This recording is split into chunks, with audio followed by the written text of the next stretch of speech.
Hello everyone, welcome to my YouTube channel, and today we are going to a mensuration question exercise 9.1 class 8th. So we have done question till question number 10. So today we are in question number 11. So आप देख सकते हैं question का diagram मैंने यहाँ पे बनाया हुआ है और इसमें आपके पास क्या बोला गया आप देख सकते हैं इस फिगर को देख के। इस फिगर में कुछ डायमेंशंस आपको गिवन है और यहाँ पे मैंने ये फिगर आप NCERT बुक में देख लीजिएगा। मैंने फर्स्ट सेकंड थर्ड और फोर्थ पार्ट पहले ही कर लिए। इसमें आपको इस फिगर में क्या बोला गया है, पहले हम क्वेश्चन रीड करते हैं। Draw of the adjacent picture frame as outer dimension is given 28, 24 and 28 centimetre. Here outer dimension is given, one dimension is 28 and another dimension is 24, and the inner dimension is also given which is 16 and 20 centimeter. मतलब इस जो आपके पास ये एक आपको एक picture जो यहाँ पे डायग्राम दे रखा है, इसमें इसकी बाहर और एक अंदर आप देख सकते हैं एक शेप बनी हुई है, ठीक है। तो ऐसे शेप में इसकी बाहर की डायमेंशन गिवन है, अंदर की डायमेंशन गिवन है। आपको फाइंड करना है, find the area of each of the frame. तो ये आपका बेसिकली एक फ्रेम है, जैसे आपने फ़ोटो फ्रेम देखा होगा ना, ये जो ये वाले पोर्शन में होती है, इस पोर्शन पे आपका फ़ोटो लगता है और ये बाहर जो होती है इसकी ये पूरी बाइंडिंग करी हुई होती है इस तरीके से। तो बाहर वाले का और अंदर वाले से जो ये फ़ोटो फ्रेम बना है, इस फ़ोटो फ्रेम में आपको यहाँ पे फाइंड करना है, find the area of each of the frame, यानी कि इसके हर फ्रेम का, यानी कि फर्स्ट सेकेंड थर्ड फोर्थ, इसका हर फ्रेम को आप फ्रेम के जो पार्ट्स है उसका आपको एरिया फाइंड करना है। If the width of each section is same, जबकि इसकी जो सेक्शन की विड्थ है, मतलब आपको ऑब्वियसली जब आपका फोटो फ्रेम बनता है तो जो ये बाउंड्री में जो ये आपकी जो ये जो पोर्शन होता है इसका, ये आपका सेम रहता है, यानी कि इसके बीच की जो विड्थ होती है वो बिल्कुल क्या होती है, सेम होती है। इसके बीच की विड्थ बिल्कुल क्या होती है, सेम होती है। तो यहाँ पर ये आपको गिवन है, तो आपको इसके ईच सेक्शन का एरिया फाइंड करना है। तो हम कैसे फाइंड करेंगे, सबसे पहले हम फर्स्ट सेक्शन को देखेंगे। आप देखेंगे अगर हम इसको ध्यान से देखें, इसका हर सेक्शन आपका क्या शेप बन रहा है। अभी तक तो हमारे पास ये फ़ोटो फ्रेम है। ये फ़ोटो फ्रेम कैसा फ़ोटो फ्रेम है, अगर आप अंदाज़ लगाओ तो आप देख सकते हो इसकी डायमेंशंस को देख के, एक डायमेंशन आउटर 24 है, दूसरी 28 है। तो इट मीन्स ये आपका रेक्टेंगल शेप का फ़ोटो फ्रेम है और इनसाइड भी जो फ़ोटो लग रही है वो 16 और 20, यहाँ पे भी आपकी डायमेंशन डिफरेंट है। इट मीन्स इसका यहाँ पे भी कैसा है, ये शेप रेक्टेंगल शेप है, ठीक है। सो आपको इन रेक्टेंगल शेप से इसके जो फ्रेम के जो पार्ट्स बने हैं, इनके हर पार्ट का एरिया निकालना है। तो आप फर्स्ट पार्ट को अगर ध्यान से देखेंगे तो फर्स्ट पार्ट में आपका कुछ ऐसा शेप बन रहा है, ये कुछ इस तरीके से शेप बन रहा है।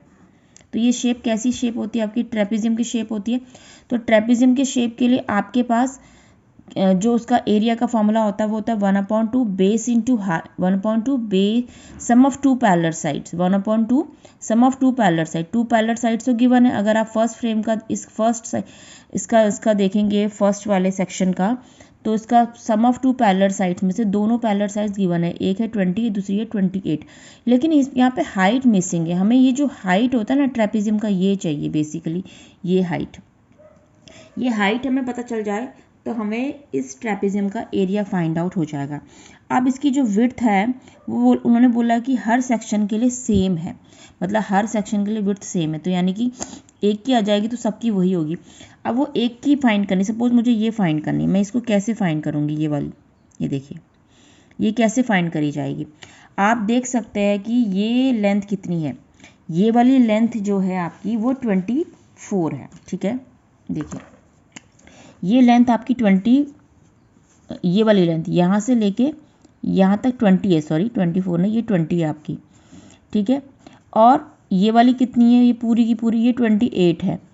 तो अगर मैं इस पूरे 28 में से इस 20 को माइनस कर दूँ, ठीक है, इस 28 में से ये 20 माइनस हो जाएगा तो कितना बचेगा, 8 बचेगा ना। तो जो 8 बचा, अब हमारे पास इसकी जो डिविजन्स है सेक्शंस के वो सेम हुए हैं। तो जो 8 बचा है तो 8 में से 4 यहाँ चले गया, इतनी ये हाइट आ गई आपके पास, 4 यहाँ पे आ गया, ठीक है। तो आपने इजीली देखा इस 28 में से 20 को जब हमने माइनस करा तो आपका 8 आया। तो 8 के लिए जो डिवीज़न हुआ, 8 को अगर आप दो पार्ट्स में डिवाइड करोगे तो 4 + 4 करोगे ना, इक्वली डिवाइड अगर आपने करना है। वैसे तो 8 डिवीज़न में 2 + 6 भी होता है, बट आपको क्वेश्चन में पहले ही बोला है कि उसकी जो विड्थ है, इसकी जो बीच की मोटाई है वो बिल्कुल बराबर रखनी है आपने। तो 8 का डिवीज़न आपका इक्वली क्या होगा, 4 + 4 होगा। तो ये भी 4 है और ये भी 4 हो जाएगा, 4 + 4 8 हो जाएगा ना। तो इट मीन्स ये तुम्हारी हाइट आ गई, ये आपकी क्या आई, हाइट आ गई। तो अब हमारे पास सम ऑफ 2 पैरेलल साइड्स भी हो गई और हाइट भी हो गया। तो जब हमारे पास हाइट भी होती है, सम ऑफ 2 पैरेलल साइड्स भी होती है, तो हम तो हर सेक्शन का फॉर्मूला एरिया निकाल सकते हैं। तो यहाँ से हम एरिया निकालेंगे सबसे पहले सेक्शन का, ठीक है। अब हमें क्वेश्चन समझ में आ गया, तो हम बस फिगर को फोकस करेंगे। हम लिखेंगे area of first section is equal to 1/2 sum of parallel sides into height. तो हम एक ही बार फॉर्मूला लिखेंगे, सेकेंड टाइम में हम सीधे अप्लाई करेंगे। तो फर्स्ट सेक्शन का निकल रहा है, किसका निकल रहा है, एरिया फर्स्ट सेक्शन का निकल रहा है। तो पहले सेक्शन में देखो सम ऑफ पैरेलल साइड्स कितनी है, 28 और 20, 28 + 20 इंटू हाइट कितनी है। यहाँ पे हाइट आपने एक बार निकाल दी तो सबकी वही सेम रहेगी, क्योंकि ये हाइट जो है यानी कि विड्थ ही है, इसकी विड्थ को ही हम हाइट बोलेंगे। कितनी है आपकी, 4 सेंटीमीटर, ठीक है। तो ये सेंटीमीटर, दोनों ही सेंटीमीटर है, तो यूनिट लिखना ना भूले। 28 और 20 कितना हो गया, 48 सेंटीमीटर प्लस इंटू 4 सेंटीमीटर, ठीक है। अब देखिए ये कितना हो जाएगा, 2 × 2 = 4, 2 × 4 = 24 सेंटीमीटर एंड 4 सेंटीमीटर, 4 × 4 = 16, 1 कैरी, 4 × 2 = 8 और 1 9, 96 सेंटीमीटर स्क्वायर पहले सेक्शन का आ गया। हम सिमिलरली हम एरिया निकालेंगे, एरिया ऑफ सेकंड सेक्शन। तो सेम फॉर्मूला अप्लाई करते, फॉर्मूला यहीं से देख लेते हैं, 1/2 sum of parallel side. Second section है कहाँ पर, ये रहा। तो वो सेकंड सेक्शन का क्या हमें निकालने की ज़रूरत है, नहीं। हमने फर्स्ट सेक्शन का निकाल लिया, तो वही तो सेकंड सेक्शन का भी होगा। देखो दोनों की डायमेंशन सेम है, 28 20 28 20 और विड्थ भी इसकी भी 4 होगी। तो इसको निकालते नहीं, इसको डायरेक्टली 96 सेंटीमीटर स्क्वायर लिख देते हैं यहाँ से।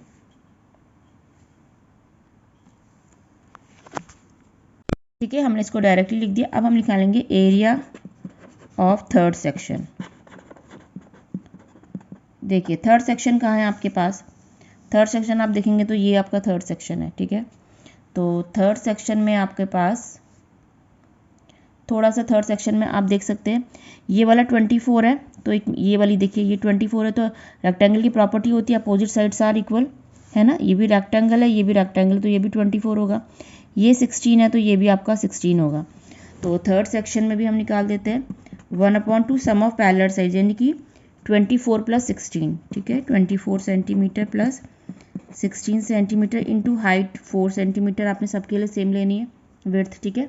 सो कितना हो जाएगा ये आपके पास 1/2, 24 + 16 कितना हो गया, 24 + 10 = 34, 34 and 6 40 centimetre into 4 centimetre. Now it will be cancel out by 20 times. So your answer is 20 times it's cancel out, and 24 is 80 centimeter square for third section. Similarly, area of fourth section we will not find, ठीक है। सो हम इसको directly इससे देख के लिख देंगे, क्योंकि fourth section and third section are similar, 24 16 24 16, so it will be a 80 centimeter also again. So you can see all the section we will find easily the area 96 96, they are the two sections, and third and fourth are 80 centimeter square 80 centimeter. So we will find the area of the section, ठीक है। आप see the question, find the area of each of the frame, इसके frame का हर किस part का आपको area find out करना है, ठीक है। अगर सपोज हमने इसके जो फ्रेम के जो ये पार्ट है इनको प्लस करा, तो इनका एरिया कितना आ जाएगा, हम प्लस करके भी एरिया निकाल देते हैं। Total area is equals to, आप ऐड कर लीजिए, 96 centimetre square plus 96 centimetre square plus 80 centimetre square plus 80 centimetre square. So it will be a 96 and 96 192 centimetre square, और 80 + 80 is 160 centimetre square. Now 2 and 0 is 2 and 6 9 is 15, 1 carry forward, 1 1 2 and 3 352 centimeter square is the total area of the frame. So hope you have understood this question, and if you like this video, do not forget to like, share and subscribe my channel, and please press the bell icon for further notification. And in this channel इस channel में आपको olympiad से related video भी मिलती है, तो आप वो वीडियो भी देख सकते हैं.